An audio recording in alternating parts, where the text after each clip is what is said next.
जिममध्ये व्यायाम करणारा एक तरुण माझ्याकडून रोज अंडी घेऊन जायचा. एकदा तो अंडी घ्यायला आला होता.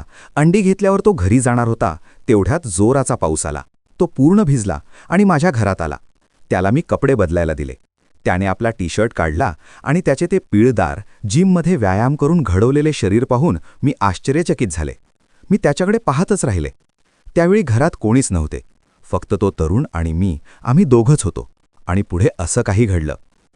नमस्कार मित्रांनो, माझं नाव मानसी आहे. मी 29 वर्षांची आहे. माझं घर गावापासून साधारण 1 किलोमीटर अंतरावर शेतामध्ये आहे. मी विधवा आहे.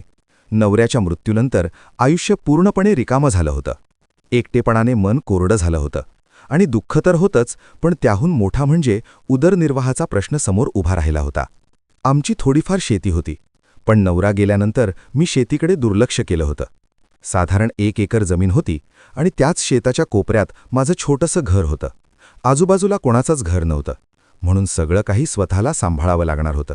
मी ठरवलं की पुन्हा शेती करायची आणि त्याला जोडधंदा म्हणून काहीतरी करायचं. म्हणून मी कोंबड्या पाळायला सुरुवात केली. साधारण 20-25 कोंबड्या होत्या. त्यातून रोज बरीच अंडी मिळायची आणि ती अंडी विकून मी घर खर्च भागवत होते. माझ्या लग्नाला अवघी 4 वर्ष झाली होती आणि 2 वर्षांची एक लहान मुलगी होती. नवऱ्याच्या जाण्याने परिस्थिती खूपच बिकट झाली होती, पण गावातील लोकांनी साथ दिली. बरेच लोक माझ्याकडून अंडी किंवा कधी कोंबड्या विकत घेत असत. त्यामुळे संसाराचा गाडा कसाबसा चालत होता. शेतीतून थोडंफार उत्पन्न येत होतं, पण त्यातून फार काही हाताला लागत नव्हतं. एक दिवस दुपारी मी अंगणात बसून भांडी घासत होते. तेवढ्यात घरासमोर एक 2 व्हीलर येऊन थांबली. मी हात पुसले आणि उभी राहिले. गाडीवरून एक तरुण उतरला. दिसायला उंच, गोरा, सुदृढ शरीर. एसटीचा टी-शर्ट आणि जीन्समध्ये तो खूप स्मार्ट दिसत होता. बहुतेक तो जिममध्ये व्यायाम करत असावा, कारण त्याचे हात, खांदे दणकट दिसत होते. मी काही क्षण त्याच्याकडे पाहतच राहिले. तो माझ्याकडे आला, हसला आणि म्हणाला, "माझं नाव सूरज आहे. मी शेजारच्या गावात राहतो. मला कोणीतरी सांगितलं की तुमच्याकडे ताजी अंडी मिळतात." मी हसून म्हणाले, "हो, मिळतात. किती हवी आहेत तुम्हाला?" तो म्हणाला, "10 अंडी द्या." मी घरात गेले. एका भांड्यातून 10 अंडी काढली. ती प्लास्टिकच्या पिशवीत ठेवली आणि बाहेर येऊन त्याच्या हातावर दिली. त्याने लगेच खिशातून 50 रुपयांची नोट काढली आणि माझ्या हातात दिली. मी म्हणाले, "आता माझ्याकडे सुट्टे पैसे नाहीत." तो म्हणाला, "राहू द्या, पुढच्या वेळेस आलो की घेईन." मी थोडं हसले आणि म्हणाले, "ठीक आहे." तो गाडीवर बसला आणि निघून गेला. मी त्याच्या पाठमोऱ्या आकृतीकडे काही क्षण पाहत राहिले आणि मग पुन्हा माझ्या कामात गुंतले. पुढचे 2-3 दिवस गेले. एका संध्याकाळी मी मुलीला झोपवून घराचा दरवाजा लावला होता. तेवढ्यात दारावर टकटक झाली. मी मुलीच्या अंगावर चादर घातली आणि बाहेर गेले. पाहते तर दारात तोच सूरज उभा होता. "आज अंडी मिळतील का?" तो विचारत होता. मी म्हणाले, "पाहावं लागेल. किती हवी आहेत?" तो म्हणाला, "जेवढी असतील तेवढी द्या." मी म्हणाले, "आत या, बसा. मी गोठ्यात जाऊन पाहते." तो घरात आला आणि मी त्याला खुर्चीवर बसायला सांगितलं. तो बसला आणि माझ्या अंगणात इकडे तिकडे नजर टाकू लागला. मी गोठ्यात गेले आणि वेगवेगळ्या ठिकाणी कोंबड्यांनी घातलेली अंडी गोळा करायला सुरुवात केली. साधारण 12 अंडी सापडली. मी ती एका भांड्यात ठेवली आणि घरात आले. आत येते तर पाहते माझी मुलगी उठली होती आणि सूरज तिला हातात घेऊन खेळवत होता. ते दृश्य पाहून मी क्षणभर थांबले. तो मुलीच्या गालावर हळूच हात फिरवत होता आणि ती खळखळून हसत होती. माझ्या मनात काहीतरी अनोखं, हलकं, भावनांचं तरंग उमटलं. मला खूप दिवसांनी कोणीतरी घरात हसवल्यासारखं वाटलं. मी म्हणाले, "ही घ्या अंडी." त्याने उठून अंडी घेतली आणि म्हणाला, "मुलगी खूप गोड आहे तुमची." मी हसले, "हो, तिच्यामुळेच दिवस जातात." मी त्याला राहिलेले पैसे परत दिले, पण त्याने हाताने थांबवत म्हणाला, "राहू द्या, पुढच्या वेळी घेईन." मी आग्रह केला आणि त्याला पैसे दिले. मी म्हणाले, "आता चहा घेऊन जा." तो नको म्हणत होता, पण मी म्हणाले, "असू द्या, मलाही प्यायचं होतं." मग मी चहा ठेवायला आत गेले. तो खुर्चीवर बसला होता. जेव्हा मी 2 कप चहा घेऊन बाहेर आले, तेव्हा तो माझ्याकडे पाहत होता. त्याच्या नजरेत एक शांत आणि आदरयुक्त भाव होता. मी त्याला 1 कप चहा दिला आणि माझ्यासाठी 1 कप घेतला. मी त्याच्यापासून थोडं अंतर ठेवून बसले. काही क्षण शांतता होती. मग तोच म्हणाला, "तुमच्या घरी कोणी नाही का? कारण मागच्या वेळेस आलो होतो तेव्हाही तुम्ही एकट्याच होता आणि आत्ता पण तुम्ही आणि तुमची मुलगी एवढीच दिसत आहात." मी म्हणाले, "हो, मी आणि माझी मुलगीच राहतो. आम्ही दोघेच. कारण 2 वर्षांपूर्वी माझ्या पतीचं निधन झालं. तेव्हापासून आम्ही दोघीच आहोत. मला सासू-सासरे नाहीत, ना कोणी माहेरी विशेष आधार आहे. म्हणून इथेच राहते आहे." तो क्षणभर शांत झाला आणि मग हळूच म्हणाला, "तुम्ही खूप धाडसी आहात. एवढ्या एकट्या जागी गावापासून लांब राहणं, तेही मुलीसह. भीती वाटत नाही का?" मी थोडं हसले आणि म्हणाले, वाटते, पण काय करणार, आता सवय झालीये. सुरुवातीला रात्रीचा आवाज, वारा, कुत्र्यांचं भुंकणं सगळं अंगावर यायचं, पण हळूहळू सगळं नॉर्मल झालं. तो काही क्षण माझ्याकडे पाहत राहिला. मग विषय बदलत मी म्हणाले, तुम्ही एवढ्या अंड्यांचं काय करता? तो म्हणाला, मी जिम लावली आहे, स्वतःची तब्येत राखायची आहे. एका कंपनीत काम करतो. सततच्या धावपळीमुळे तब्येत खूप वाढली होती, म्हणून सकाळी आणि संध्याकाळी व्यायाम सुरू केला आहे. अंडी प्रोटीनसाठी घेतो. मी म्हणाले, हो, चांगलं आहे. दिसते की तुम्ही व्यायाम नीट करता, कारण तब्येत खूप छान दिसते.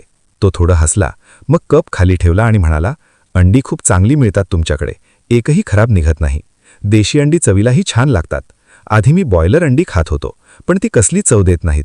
आमच्या गावात देशी अंडी मिळत नाहीत. बरं झालं, तुमच्याकडे तरी मिळतात. मी फक्त हसले. त्याचं बोलणं इतकं साधं आणि आपुलकीचं होतं की त्यानंतर तो गेला तरी त्याच्या शब्दांचा सूर मनात रेंगाळत होता.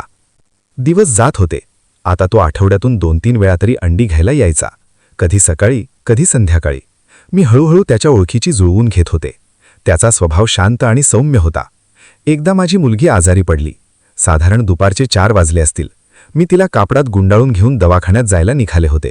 घरापासून दवाखाना जवळपास 2 किलोमीटर होता आणि मी पायी चालत निघाले. रस्ता मोकळा होता. ऊन जरा तापत होतं आणि माझ्या अंगावर घाम आला होता. चालता चालता समोरून एक 2 व्हीलर आली. मला वाटलं कोणीतरी शेजारचा असेल, पण ती माझ्याजवळ थांबली.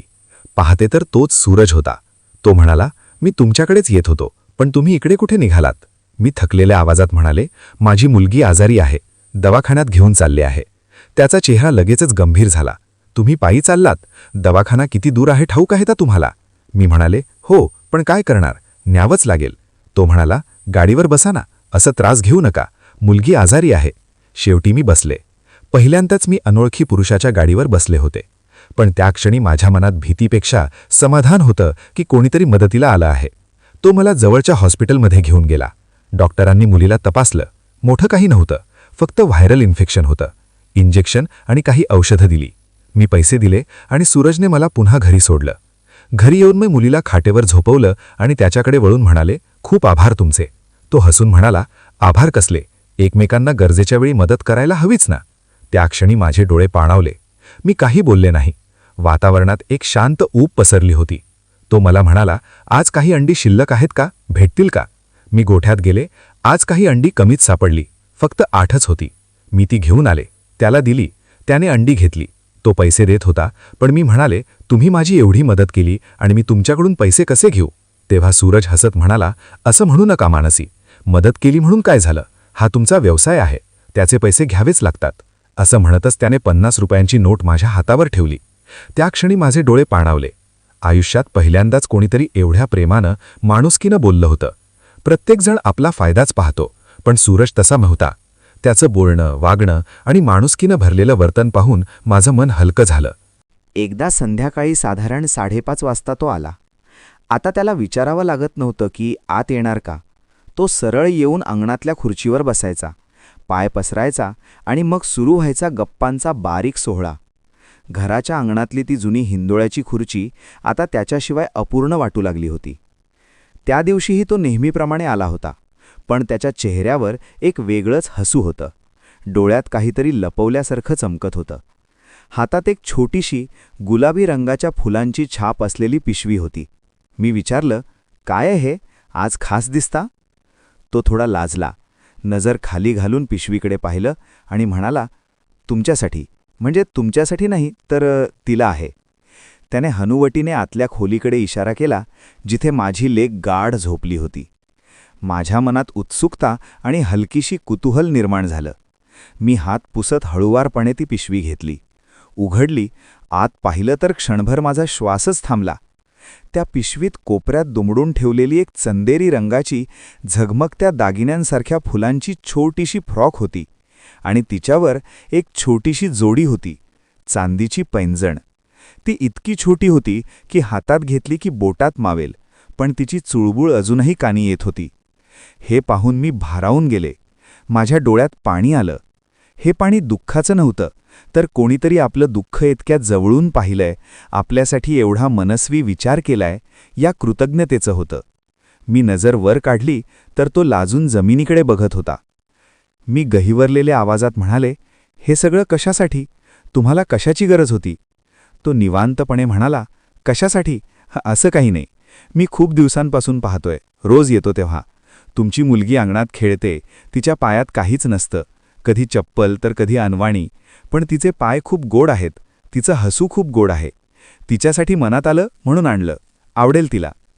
हे ऐकून माझं हृदय भरून आलं. माझ्या घरची परिस्थिती फार हलाखीची होती. पोटाची खळगी भरणं देखील अवघड होतं. तिच्यासाठी असं काही आणणं म्हणजे माझ्या आवाक्याबाहेरचं होतं. आणि या अनोळखी पण आता अनोळखी न राहिलेल्या माणसाने हे जाणून समजून माझ्यापेक्षाही माझ्या मुलीचा विचार केला होता. मला काय बोलावं कळत नव्हतं.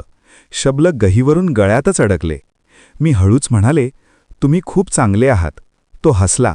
ते हसू मनाला शांत करणारं होतं. मी भानावर येत म्हणाले, अंडी घ्यायची राहिलीच. आज किती हवीत? तो खुर्चीवरून उठला आणि म्हणाला, आज तुम्हाला जितकी देता येतील तेवढीच द्या. मी धावत पळत आत जाऊन शेगडीजवळ ठेवलेला अंड्यांचा मातीचा डबा हातात घेतला. त्यात 15-20 अंडी असतील. मी तो डबा घेऊन आले आणि त्याच्या हातात दिला. घ्या, आजची सगळी. त्याने डबा हातात घेतला आणि ठीक आहे म्हणत गाडीकडे वळला. एवढ्यात क्षणार्धात जणू काळानेच रूप घेतलं. आकाशात काळे ढग दाटून आले. वाऱ्याचा झोत अचानक वेगात आला आणि अवघ्या 2 मिनिटात मुसळधार पाऊस सुरू झाला. पावसाच्या धारा इतक्या जोरदार होत्या की दिसेनासं झालं. तो अजून गाडीपर्यंत पोहोचलाही नव्हता. क्षणात तो भिजून चिंब झाला. मी घाईत घराच्या दारात धावत गेले आणि हात करत ओरडले, अरे देवा, लवकर आत या, भिजाल सगळे, पाऊस थांबेपर्यंत थांबा इथे. तो थोडा संकोचला. घरात येणं, एकटीची बाई, शेजारी, समाज या सगळ्या विचारांची रेघ त्याच्या चेहऱ्यावर उमटली. पण पाऊस त्याला पर्यायच देत नव्हता. तो धावतच आत आला. दारात येताच त्याच्या अंगावरून नदी वाहत होती. केसातून पाण्याचे थेंब सांडत होते आणि शर्ट त्याच्या अंगाला चिकटला होता. त्याची अवस्था पाहून मला खूप वाईट वाटलं. अरे बापरे म्हणत मी पटकन आत जाऊन एक स्वच्छ कोरडा टॉवेल घेऊन आले. घ्या, लवकर केस पुसून घ्या. अशा भिजल्या अवस्थेत राहू नका, सर्दी होईल. तो हसत हसत म्हणाला, काही हरकत नाही, पण तुमची अंडी वाचवली मी. त्याने अंड्यांचा डबा माझ्यासमोर धरला, जो त्याने आपल्या शर्टच्या आत लपवला होता. तो पूर्ण भिजला होता, पण डबा कोरडाच होता. ते पाहून मीही हसले. तुम्ही काय म्हणून एवढी काळजी घेता? बसा, जरा थांबा, पाऊस कमी होऊ द्या. मी खोलीतली एक खुर्ची त्याच्यासाठी सरकवली. तो टॉवेलने केस पुसत होता. केस विस्कटलेले, चेहऱ्यावर पावसाचे थेंब आणि त्या थेंबात एक वेगळंच तेज होतं. तो भिजलेला शर्ट त्याच्या कुशल, सशक्त हातांची रूपरेषा अधोरेखित करत होता. ते पाहून मी लाजून नजर हटवली आणि माझ्या मनात एक वेगळीच हुरहुर लागली.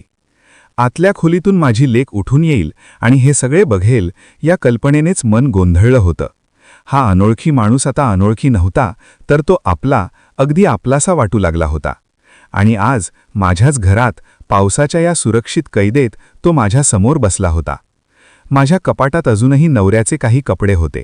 मी पटकन ते काढले आणि म्हणाले, हा शर्ट बदला, नाहीतर सर्दी होईल. तो नको म्हणत होता, पण मी आग्रह केला. शेवटी त्याने होकार दिला. माझ्यासमोरच त्याने ओला शर्ट काढला आणि तो कोरडा शर्ट घालू लागला. त्या क्षणी माझं मन थांबलं. त्याचं ते पिळदार, सुदृढ शरीर, मेहनतीने कमावलेली ती बॉडी आज मी पहिल्यांदाच पाहत होते. त्याच्या अंगावर पाण्याचे थेंब खाली पडत होते आणि त्याचं ते शांत हसू मला भेडून टाकत होतं. माझं हृदय जोरात धडकत होतं. मी त्याच्याकडे पाहत राहिले. तोही माझ्या डोळ्यात पाहू लागला. काही क्षण दोघेही शांत होतो. त्या शांततेत एक अनोखं आकर्षण होतं. हळूहळू आमचे चेहरे जवळ आले आणि अचानक सूरजने माझ्या ओठांवर त्याचे ओठ ठेवले. माझं शरीर थरारलं. मी त्याला मिठी मारली आणि रडू लागले. खूप दिवसांपासून साचलेलं दुःख, एकटेपणा आणि भावनांचा साठा त्याच्या मिठीत वितळून गेला. बराच वेळ मी त्याच्या मिठीत होते. जेव्हा मी थोडी शांत झाले तेव्हा तो माझ्याकडे पाहत म्हणाला, मानसी, मला तू खूप आवडतेस. खूप दिवसांपासून सांगायचं होतं, पण धैर्य नव्हतं होत. मला तुझ्याशी लग्न करायचंय. तुझ्याशिवाय माझं आयुष्य अपूर्ण वाटतं. माझ्या डोळ्यात पुन्हा अश्रू आले. मी हळू आवाजात म्हणाले, मलाही तुम्ही खूप आवडता सूरज, कारण तुम्ही माझी जास्त ओळख नसतानाही माझी काळजी घेतलीत, मदत केलीत. मी तुमची खूप आभारी आहे. तो हसला आणि माझे हात आपल्या हातात घेत म्हणाला, मग ठरलं, आपण दोघे आता कायमचे एकत्र. आणि आम्ही पुन्हा एकमेकांच्या मिठीत आलो. या दिवसापासून आमचं नातं प्रेमाचं रूप घेऊ लागलं. दिवसेंगणिक आमचं नातं घट्ट होत गेलं. काही महिन्यांनी आम्ही दोघांनी गावातल्या मंदिरात शांतपणे लग्न केलं. माझ्या आयुष्यातील दुःखाच्या ओळीत आनंदाचं नवं पान उमटलं. आणि मित्रांनो, तुम्हाला काय वाटतं? मी आणि सूरजचं लग्न करणं योग्य होतं का? कमेंटमध्ये नक्की सांगा. आयुष्य कितीही कठीण असलं तरी दुःखानंतरचा आनंद परत मिळू शकतो. मानसी एकटी दुःखात आणि संघर्षात जगत होती, पण तिच्या आयुष्यात सूरज आला आणि त्याने तिला पुन्हा जगण्याचं कारण दिलं. प्रेम म्हणजे फक्त भावना नाही, तर एकमेकांना समजून घेणं, आदर देणं आणि सोबत राहणं हेच खरं प्रेमाचं सौंदर्य आहे.